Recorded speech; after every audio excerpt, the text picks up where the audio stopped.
All right, everyone. My drinking to Obama here a little bit. He said something that's sane. I definitely got to celebrate with coffee, of course. Obama came out the other day, and people were mystified. Like some people on the left, they're like, "Wow, you've sold us out. You're a traitor." Basically, he said, "Hey, identity politics has gone too far. You can't shut down somebody for simply being white or for simply being male. You can't assume that they have nothing right to say simply because of basically the color of their skin or their gender or whatever. Essentially, identity politics have gone too far." Now, think of who's saying this. First black president, significant especially for Democrats because they're crying on TV at the time. I don't know why, because it's like, hey, he's still a politician. But significant figure, most popular Democrat basically at this point, other than maybe Sanders. Or Biden, possibly. I'm not really sure. I'd have to check. One of the most popular Democrats. Recent president, generally well received. Even some Republicans have taken a liking to him. One thing I will say for Obama, and I really mean this, because there wasn't a lot of policy that I liked when he was in office. I had voted for him, quickly realized my mistake and voted Ron Paul in 2012. One thing I will give him is that generally, of the big-name Democrats, he is one of the least vicious and acerbic in the wake of leaving office. Like, mostly he's absent. He wants to golf and eat fucking pineapples and stuff. I actually respect that more, because it's the opposite of Clinton. Clinton can't stop weighing in on every little thing, constantly puts herself in the limelight. Obama stands back, so when he does speak, more people listen. It's a much better strategy. The Clintons should try it sometime. Yeah, please go back out in the woods for another month and eat roots and berries like the DPRK News Twitter said you did. By the way, one of the funniest fucking things I ever saw in my life. It's like that picture of Clinton with her hair all mussed up, like walking out of the woods. It's like, oh, Clinton emerges from the wilderness after subsisting on roots and nuts for months. And, oh my God, it was hilarious. But Obama has become frustrated with identity politics, which is funny because Obama used identity politics multiple times in office. It wasn't just while campaigning. Ultimately, other people drummed up the fact that he was black more than he did. Like, he didn't make it so much of a major issue. He did the opposite of what Clinton attempted to do with gender when she was running for office. She invoked it every time she spoke. Obama was more quiet about it. He's like, well, we need change. And it's like, it was easy to campaign against the Republicans in the wake of the fucking Bush administration.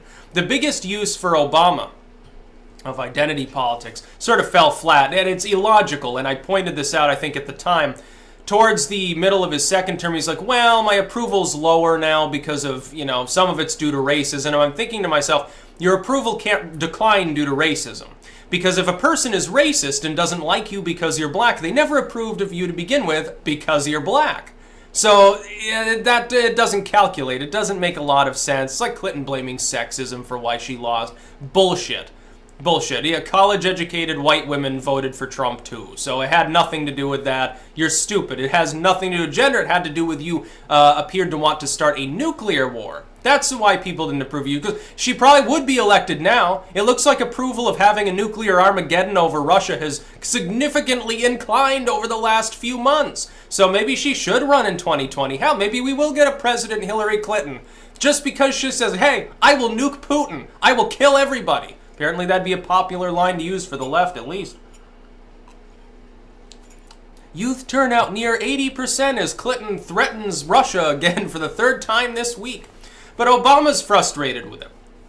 And I would say if you're a content creator, and this isn't just for people who are on the right or libertarian or whatever, or because of their skin color, increasingly even people on the left are getting a little bit pissed off with it. Because it's just being used to split people apart. It's like you can't be like, hey, America's better, we're better together, and America number one, like the Democrats are doing oddly enough now, and we need to save the country for civic reasons against evil Trump. You can't really do that if you're also constantly haranguing about this and breaking people up, the color of their skin instead of the content of their character, what genitals they have, who they sleep with. You sound like Republicans when you sound like Republicans 20 years ago when you do this. And so it doesn't really work. And now, don't get me wrong, the reason Obama is doing this is because he fits in more with the neoliberals than the actual so-called progressives, the regressives, the socially backwards Democrats. He fits in with the corporate Dems more. Remember, gave hundreds of billions of taxpayer dollars to private corporations and basically quasi-nationalized them. He didn't really do a lot of tax raising. What little he did has been done away with by Trump. Thank you. I'll save thousands of dollars. I really appreciate that, Donald. Now I can put it back in the economy. I think that taxes should be massively lower than they already are, but, Obama wasn't exactly a real socialist on this. Now, Bernie Sanders wants your tax rate to be well above 50%, even if you make pennies, so that he can throw shitty health care at you. There's an image of socialism versus democratic socialism, and socialism is just a dude steps on a rake, hits himself in the face, and then democratic socialism is the dude takes the rake and like a skateboard and goes over the rail, and then it hits him in the face. It's a pretty good primer on the differences between the two. But you got to realize, within the Democratic coalition, the progressives are rising up, and they're the wedge issue ones. The corporate Democrats want to grow the Democratic coalition. You can't do that if you take up a hard-line social justice warrior mentality.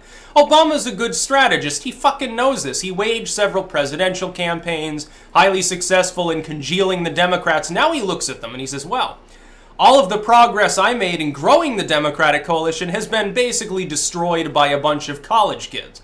So he's saying, hey, enough of the wedge issues, and he's the only one uniquely qualified to do this. Like, Bernie Sanders can't do it because he's white. Hillary Clinton can't do it because she's a failure.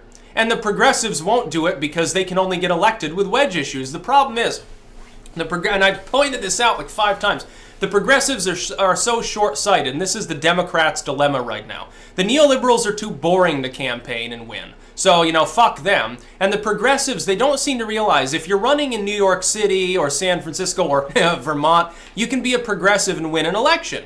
If you're running locally in a swing state, you can win an election, but you can't win a national election because the wedge issues that you use will backfire, especially against a populist movement, which is what Trump has garnered. He would destroy you. He would cripple you for 1,000 years.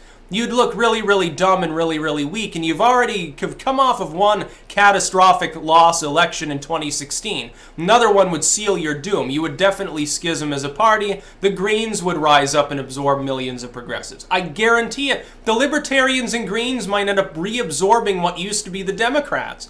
The Democrats would be left as a small neoliberal core that would probably join the Republicans and re-corrupt it.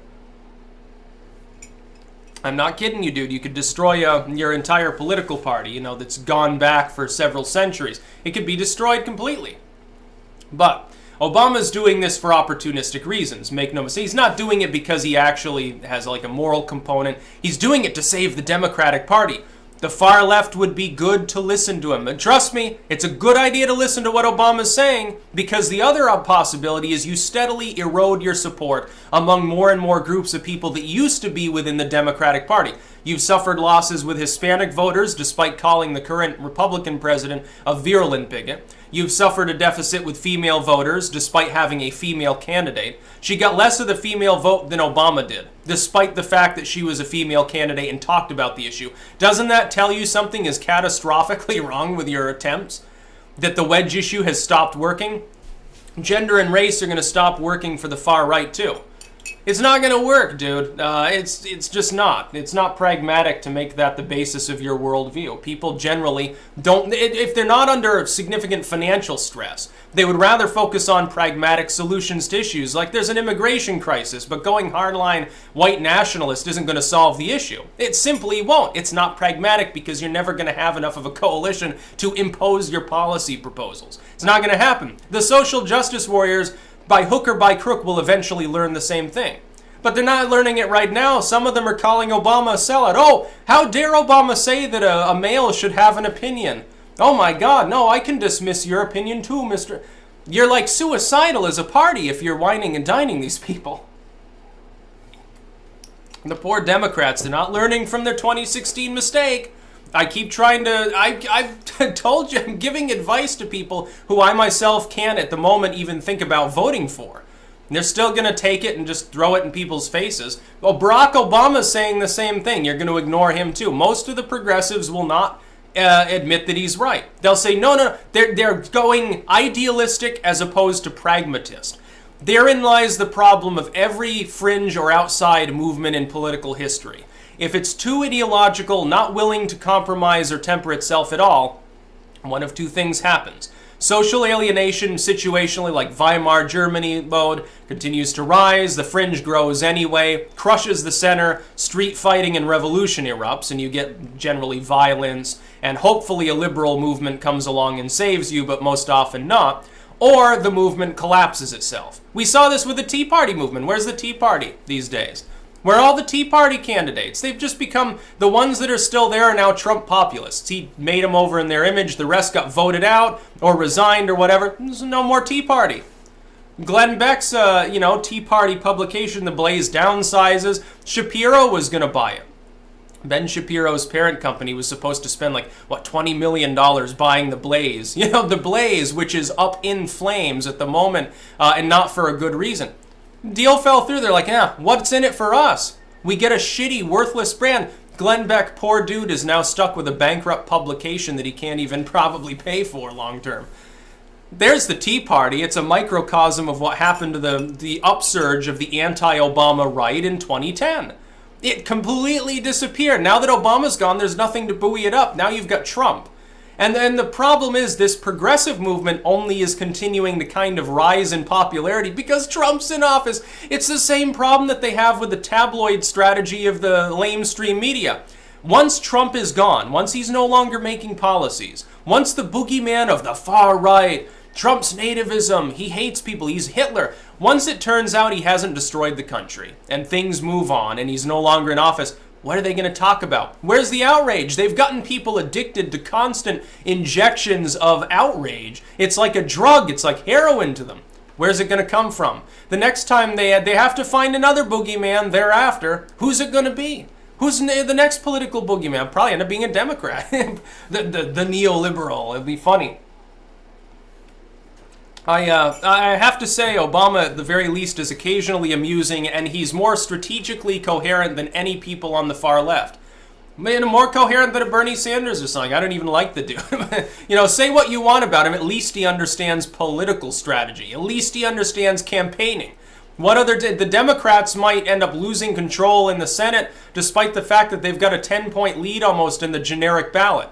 They don't understand strategy. What they need is Obama to take command that should make him head of the DNC. I don't think at this point he would accept the job.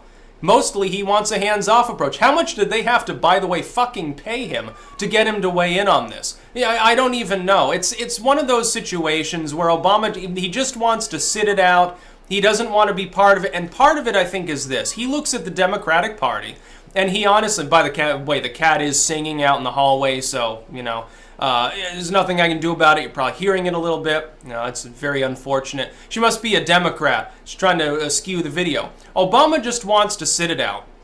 But he looks at the Democratic Party and he sees, well, they're basically imploding. I might as well say something to try to save them. Not that it's worth anything. And then a bunch of college kids, he was the college kid president. Because I can remember, I was in college at the time. We're coming off the Bush era, and the millennials were just getting old enough to vote. Some of us, it was the first election we were voting in. Very idealistic. Turnout among millennials was higher than normal for that age demographic. College kids rocket him to success. Now college kids are totally rejecting him because they're either Gen Z and the youngest millennials appear to be comprised of people who are totally outside the establishment. They're like, fuck the Democrats, and they don't consider themselves liberal. They're like, many of them consider themselves like tradcons or libertarians or even civnats or something. Or they're hardline social justice warriors, and they look at Obama. He's no longer hip and youthful and stuff. He no longer represents what before was a fringe. And this has pushed the Democratic Party far to the left as well. You got to realize the sort of policies Obama wanted to implement were considered far out there at first. Now they've sort of become accepted by even the centrist Democrats because they've moved far to the left. And now you've got this upsurge of people who think that Bernie Sanders is a right-winger. It's going to be really, really interesting to see what transpires over the next couple of years. I can't wait. It's exciting to me because it's a major paradigm shift, the first that I've been old enough to actually witness. That's about all. Peace out.